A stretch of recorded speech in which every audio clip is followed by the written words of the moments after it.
What jumps out about their defensive front seven? That is Maryland. Explosive, athletic. They look great, look the part.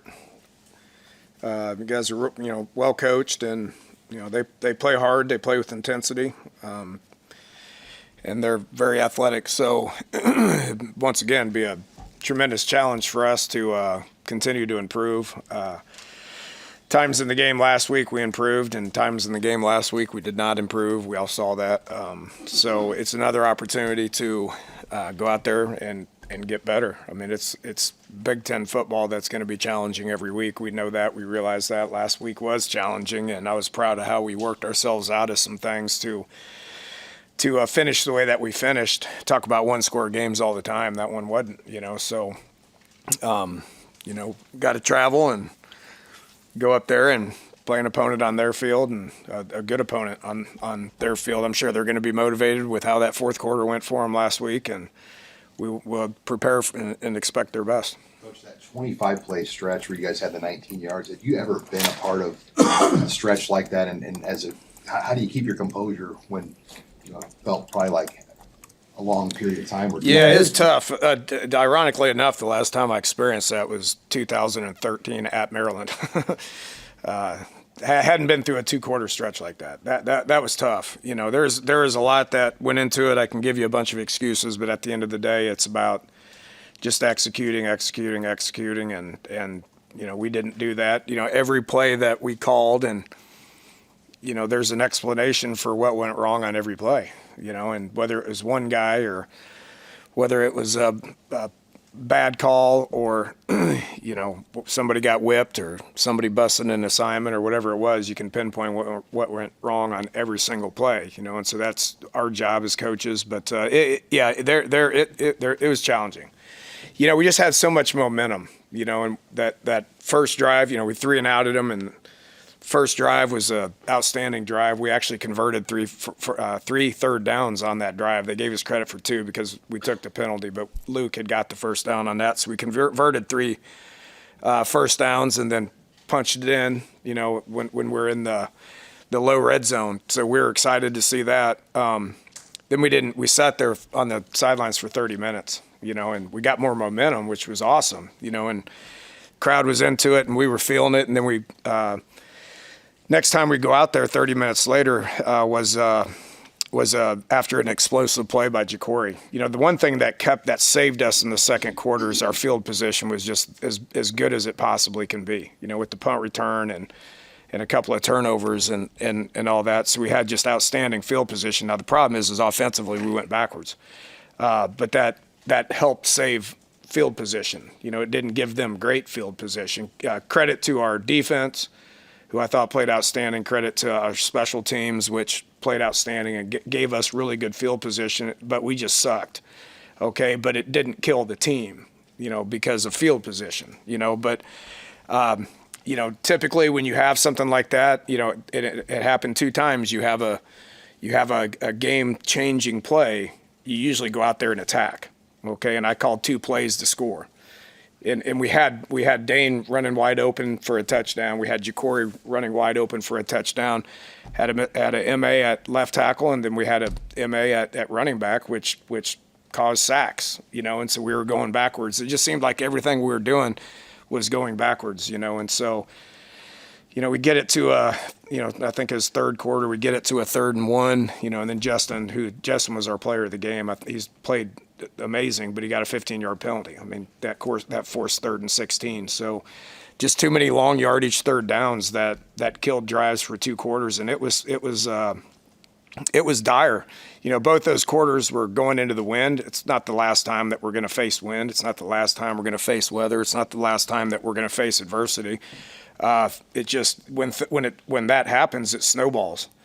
And when it snowballs, you just got to have a spark to get out of it. And Dylan gave us a spark, right there towards the end of the third quarter.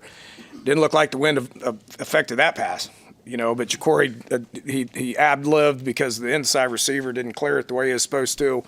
And Dylan found him and that changed the whole sideline. It changed the entire sideline, and so for, and I hadn't been here for the last 10, 12 years or whatever it is, so I really don't care about what it's been like, but you could sense that on the sidelines. But then we made a play, it sparked us, and then we played great the rest of the game, and so kudos to our coaches for not losing their minds. Kudos to our players for just hanging in there. And then obviously our quarterback sparked us, Ja'Cory sparked us, and then we played good the rest of the way and won by 11. How was Dylan's composure during that period of struggle? There's a lot on a starting quarterback. Okay, I'm just going to talk about that position, okay, because I think Dylan does an outstanding job at virtually everything when it comes to being a student athlete here. Obviously, starting quarterback, team captain, legacy, all the rest of it. But there's a lot going on, right? He was getting knocked around, bad snaps, missed assignments. You're going into the win for 2 quarters, which ended up biting them in the tail, right? I mean, it was strategic on their part, but it ended up once Emmett scored that touchdown, I was like, game's over, and it was a tie game, but I'm like, game's over.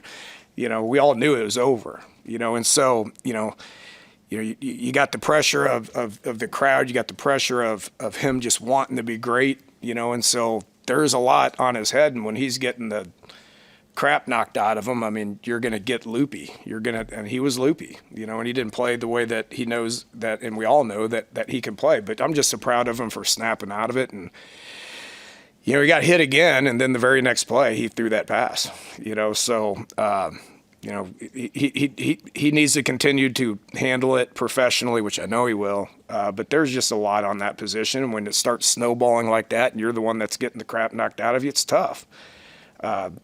Good for him for just hanging in there, making a play, and then getting us the win.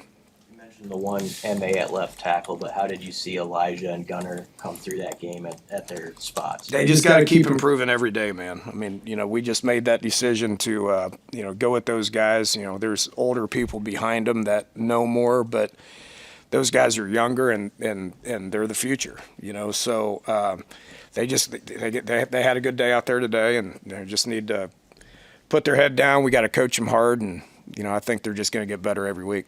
I know the sacks take from the rushing They yards.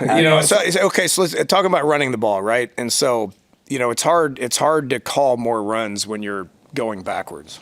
Okay, and so for 2 quarters there, we weren't very good at it. We weren't good at anything. Okay, so, but Emmett had 6 yards a carry or whatever it was, almost 100 yards. We only called. I think it was 19 runs, but we only snapped it 52 times. I threw a lot of screens and stuff just because they were pressuring us. If we kept running the ball, you're still running it into pressures. And so my answer was screens and stuff. And, if we get into rhythm, I think that run number is going to take care of itself. Was pleased with Mosey going in there, running hard. He had a couple good runs. Makai's first run hit for a first down. I'm actually excited where we're at in the run game, and we showed improvement. The flow of the game is why those numbers looked like crap. The sacks are why those numbers looked like crap.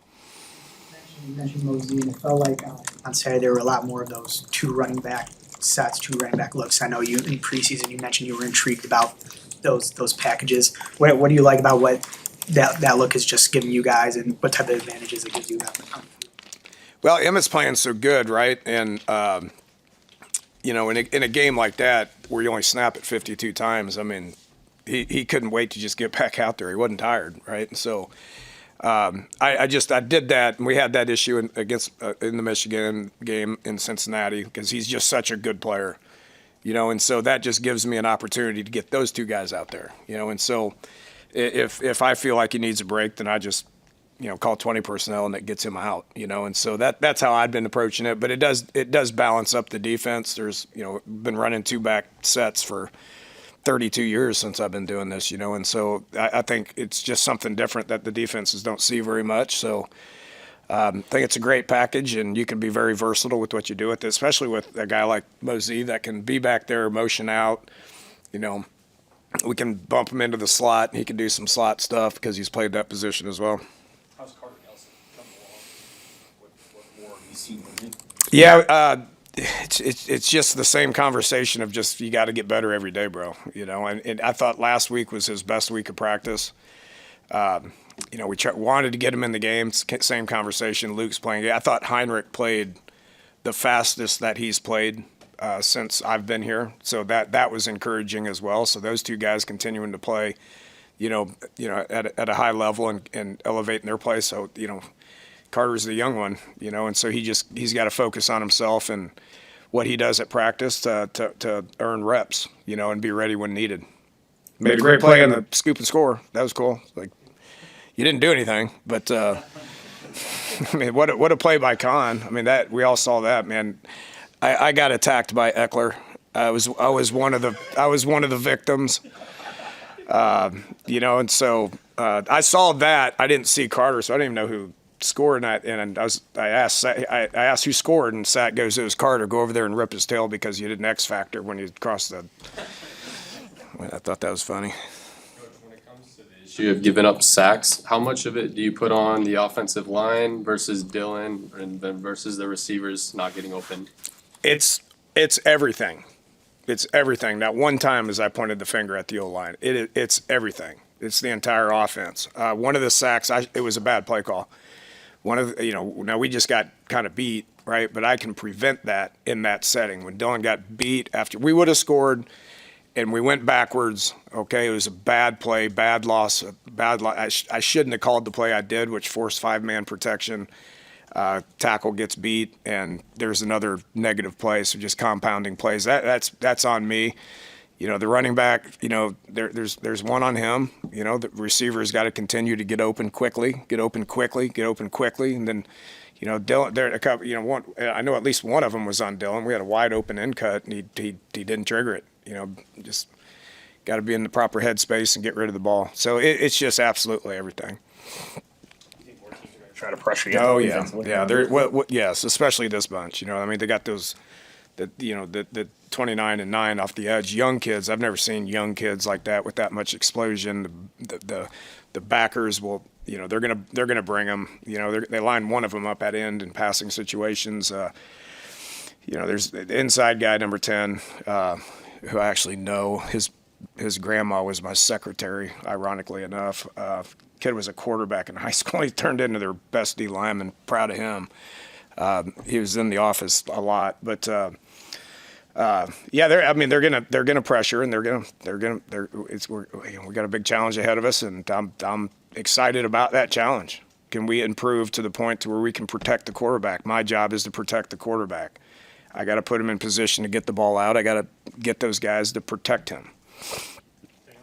Did you think you could take advantage of some things with Isaiah? And also, how did you see Dane as a veteran handle a game where there aren't as many snaps, the ball doesn't end up in his hand? Well, I'd say this. It was both of those kids' best game. The ball didn't find Dane, okay? If we play another 30 snaps, who knows? I mean, against Akron, the ball didn't find him until the third quarter, and then he had like 3 or 4. So once it finds you, it tends to find you again, and that's what happened with Isaiah. I was like, I got to get this kid the ball, man. And so I threw him that screen, and then he caught another one, and then he caught another one. And I was like, this dude's becoming a real player. And so that's why I threw him the screen again. Just to, when I sense that on guys, I force play calls to those guys. And I talked to Dylan a lot about this when we missed Isaiah in the back of that end zone. Which we ended up having to kick the field goal on that drive. But I'm like, bro, I go, Dylan, who's got the hot hand at this point in the game? Who's got the hot hand? He goes, it's Isaiah. I was like, I would have flipped your feet and skipped the read just to get it to him quicker. And so that's my mindset. That's Dylan's mindset. So as guys get hot, which they do, you got to do what you got to do to get them the ball. But Dane blocked his tail off. He played faster and he blocked his tail off. Okay, and I was proud of him with how he did that. He sprung Emmett for that touchdown late third. I mean, he brought the corner with him and got on the safety, and so that's game-winning plays. And he's practiced well out there too, so the ball's going to find him.